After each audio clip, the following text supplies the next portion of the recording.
the wind, and it was just raining embers, and we just couldn't keep up.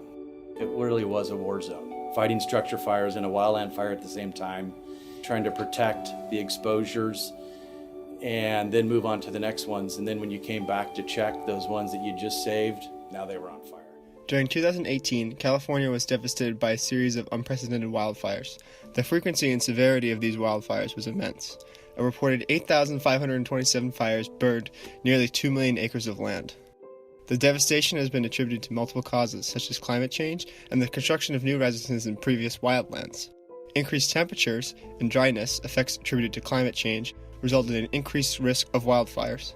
Overall, the total damages resulted in estimated insurance claims totaling roughly $12 billion. Organized intervention efforts were essential to the cleanup and prevention response. The two main groups involved were government agencies and privatized utility companies. Both the state and the federal government worked to combat these wildfires. However, because of differing opinions on the role of climate change, officials struggled to agree upon a solution to this natural disaster. Meanwhile, large utility companies, such as San Diego Gas and Electric, incurred severe financial losses from tough liability laws that put full responsibility on utilities in the event of equipment-related wildfires. Over 14,000 firefighters are on the front lines of 15 large wildfires across California. To date, these fires have burned over 644,000 acres. We examined the California wildfires through media coverage by both a national newspaper, the New York Times, and a local newspaper, the San Diego Union Tribune. Articles from these sources were drawn from between the dates of July 27, 2018 and September 27, 2018. The most frequent primary frame found in the two newspapers was attribution of responsibility.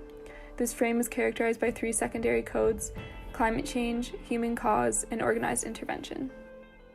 The frame attribution of responsibility was used to place blame on, or assign responsibility to, a group in relation to an event. To examine this frame in the context of the California wildfires, it was broken down into 3 subcodes: climate change, human-caused, and organized intervention. Climate change subcode was defined as moments in articles where climate change was cited as the main cause of wildfires. The human-caused subcode was defined as passages in articles where blame was placed on an individual in relation to a wildfire. Lastly, organized intervention was defined as passages where government agencies and utility companies were assigned responsibility to combat, prevent, or clean up the aftermath of wildfires. Government agencies were more frequently referenced in the New York Times, while utility companies were more frequently mentioned in the Tribune. Overall, attribution of responsibility codes were frequently found in both the New York Times and the San Diego Union Tribune.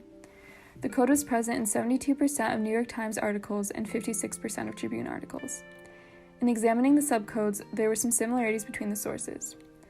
Both papers contained a similar number of human cause codes, as human causes were referenced roughly 15% of the time. However, the frequency of the other 2 subcodes differed between the 2 papers. The New York Times referenced organized intervention frequently, in 40% of the articles, whereas this subcode only appeared in 16% of the San Diego Union Tribune articles. The climate change subcode also differed between sources. The subcode was fairly common in the Tribune, appearing in 28% of the articles. In contrast, the New York Times only referenced climate change as a cause for wildfires in 12% of its articles. The frequency of different frames has important implications on how readers perceive different aspects of the wildfires. The more often a frame is used, the more salient and influential it becomes. Because climate change and human-caused subcodes were commonly found in the New York Times and in the Tribune, readers from either paper would be more likely to associate human action and climate change with the significant increase in wildfires. Weeds, and they're raking them, they're on fire.